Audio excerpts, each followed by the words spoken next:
We have just finished the biggest operation yet in this boat build. To roll the boat out of the barn, turn it around twice and then roll it back in again. So much planning and preparations went into this, and we are so happy that it went so well. Welcome to our channel where we build a 50-foot sailboat from scratch.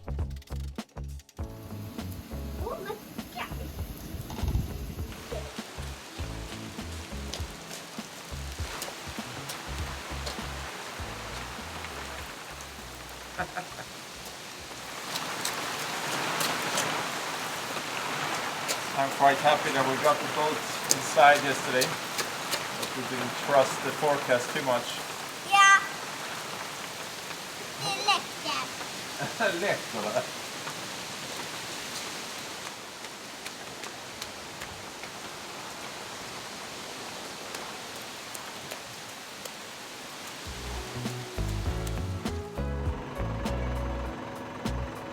Before we returned the front loader, we finally got the air compressor down on the ground.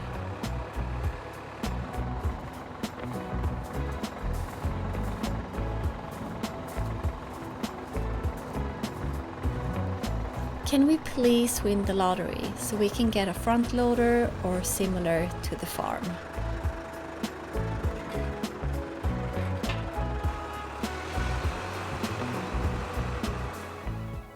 Round 3 is looking so beautiful inside the barn. And Johan started removing the wheels so we can lower the cradles to the floor.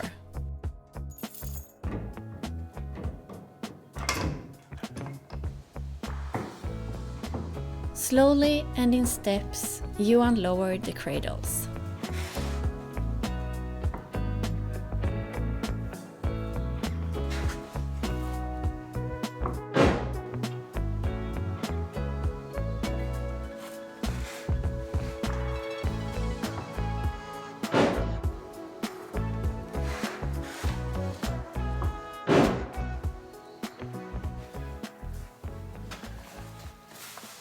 Yeah, that took quite some time to get the hull down, but we're almost there. I left a small gap. You know, just if we get any water or anything on the floor, we don't want that to affect the boxes. And yeah, the next thing now is to get the hull in horizontal, level it out. So we have an horizontal water line inside the hull, both lengthwise and side to side. And we'll do that together with the markings of the waterline level that we have on the temporary frames inside the hull, together with a laser.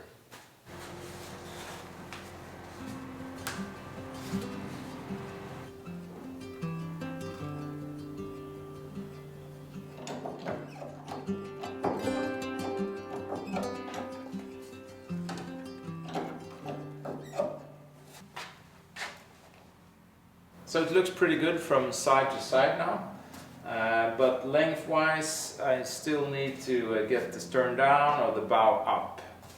But the problem is I can't lower it anymore back here, which would have been the preferred place to do any adjustment, because that makes it easier to get in and out of the hull.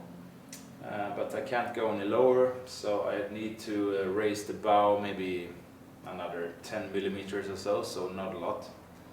So we're pretty close now.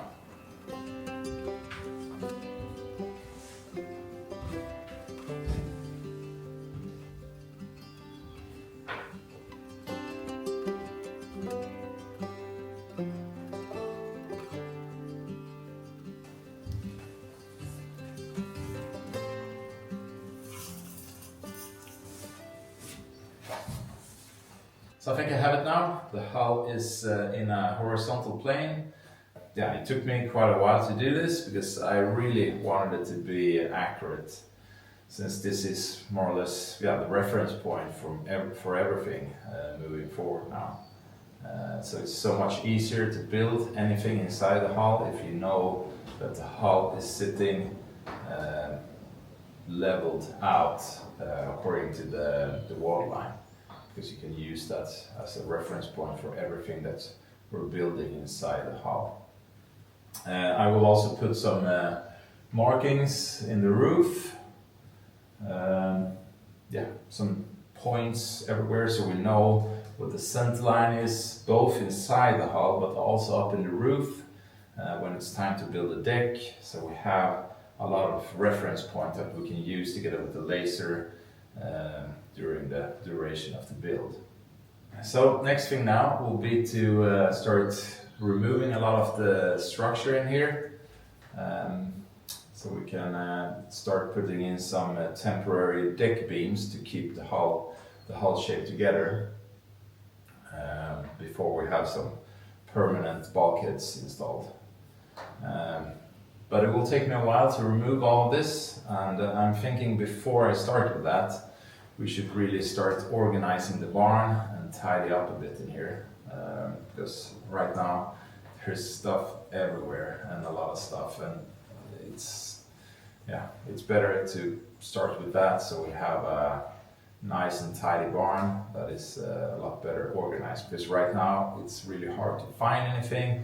You spend a lot of time just walking around looking for tools, and because there's so much stuff.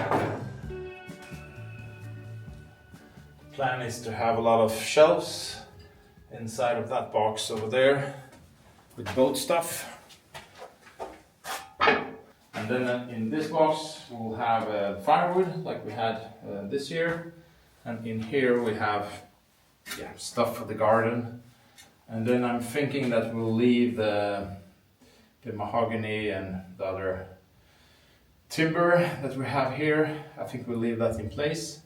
But the other stuff that we have out there, the cedar, the mahogany and the teak, the plan I think is to move that into the barn, because we want to have a lot of room here in the old cow stable. So that will be more of a workshop in the future, and this will be like a warehouse. Johan removed some support stands to build the shelves out of.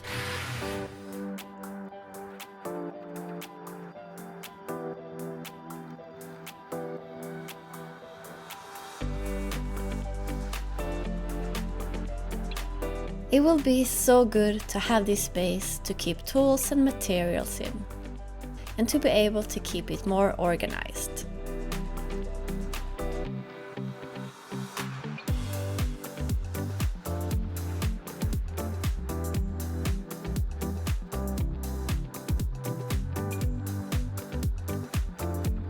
This is how far he got in one day. And the next morning we were off to the Swedish capital, Stockholm. We were going to celebrate my friend's 40th birthday and spend a day in the city.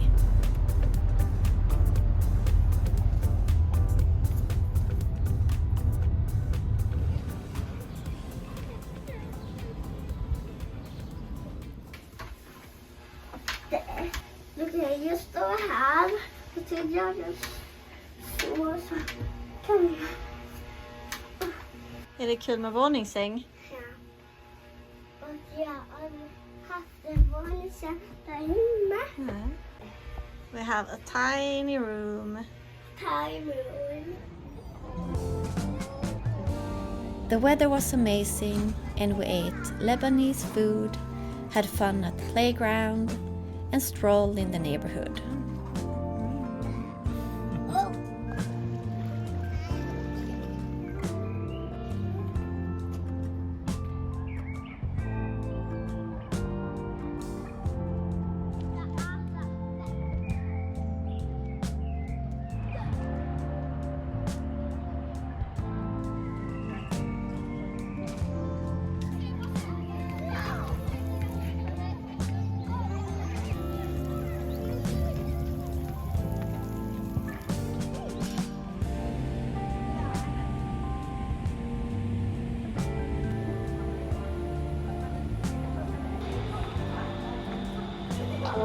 We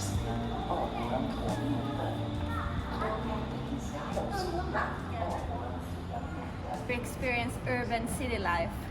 We're not used to that, especially not her. Gonna take the subway now for the first time. We're under the ground. And we're going to the Vasa Museum.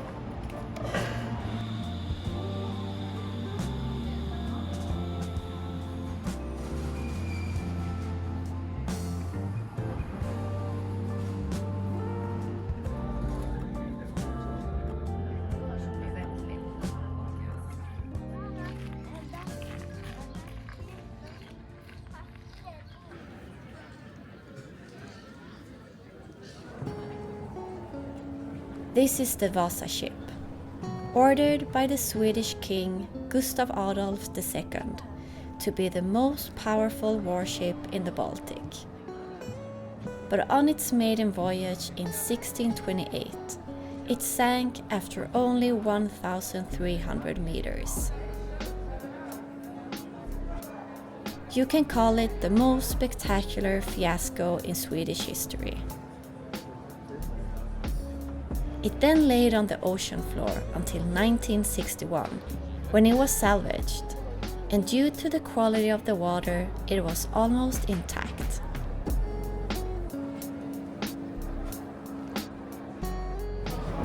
So 2 gun decks. The top one, 300 square meters with 24 guns. The lower one, 350 square meters and 30 guns. And the lower one here had a crew of 200 and no sleeping bunks. Everybody slept on the floor next to the guns. Yeah, this is one of the main reasons why she sank so fast, because they sailed away with all of these gun ports open.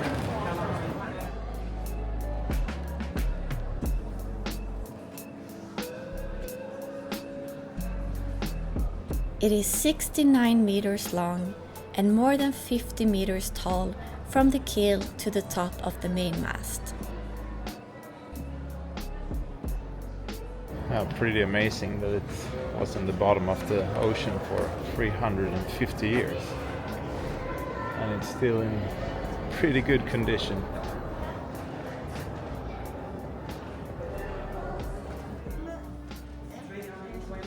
It's a bit chilly in here. That's because it's part of the preservation of the ship as well. So it's maybe 18, I think, degrees. It's just crazy how tall the ship is. Kollar vi upp där, titta vad högt. Stor båten är alltså. Ja, hur fick du upp den? Being such a tall ship with too much weight high up and not enough ballast was the cause of the disaster. A wind gust made Vasa heel too much to port, and the ship got flooded.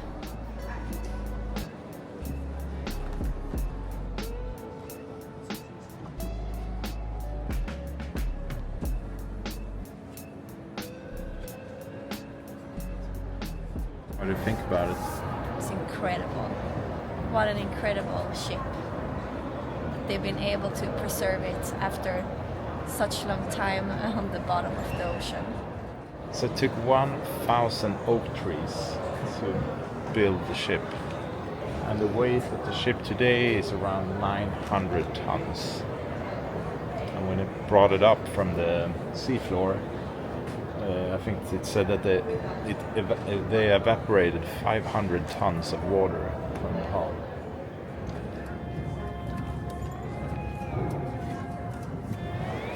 Pretty different set of tools compared to what we use today. So the whole ship was built without a blueprint. It was just a master craftsman, the master shipbuilder, who took out some measurements and then they started building the ship from his experience. That's pretty mind-boggling for a project like this.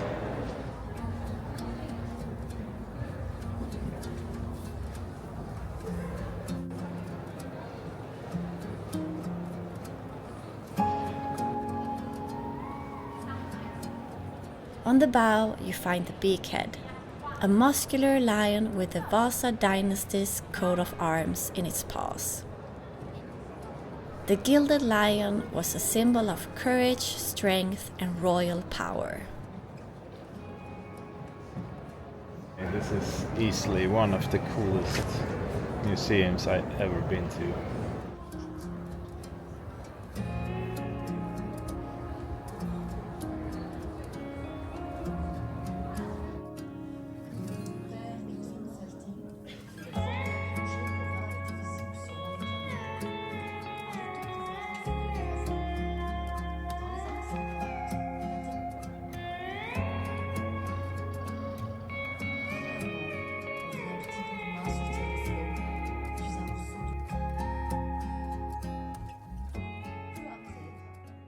Back in the early 1600s, all the oak trees in the forest were state property owned by the crown. And the third time you were caught cutting down an oak tree without permission, you paid with your life, like death penalty. And when you see this and you know that it takes 1,000 oak trees to build it, you kinda understand why. After the museum, we walked to Skansen, the oldest open-air museum in Sweden. It opened in 1891 and shows different parts of Sweden before the industrial era. The buildings are original and have been shipped here. There are beautiful gardens, animals, and a full replica of an average 19th century town.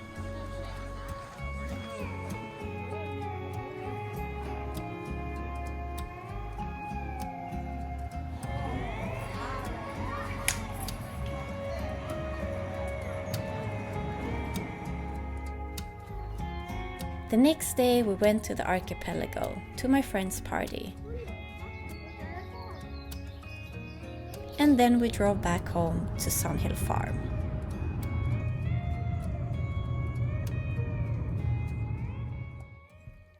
Vad se! Vad stor! Måste visa pappa. Vad fin! Visa för pappa. Gör det. Titta vad Vera har skördat.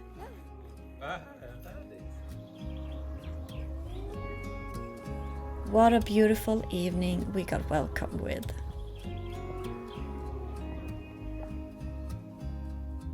Thanks for watching and join our Patreon crew to get invited to this year's open house.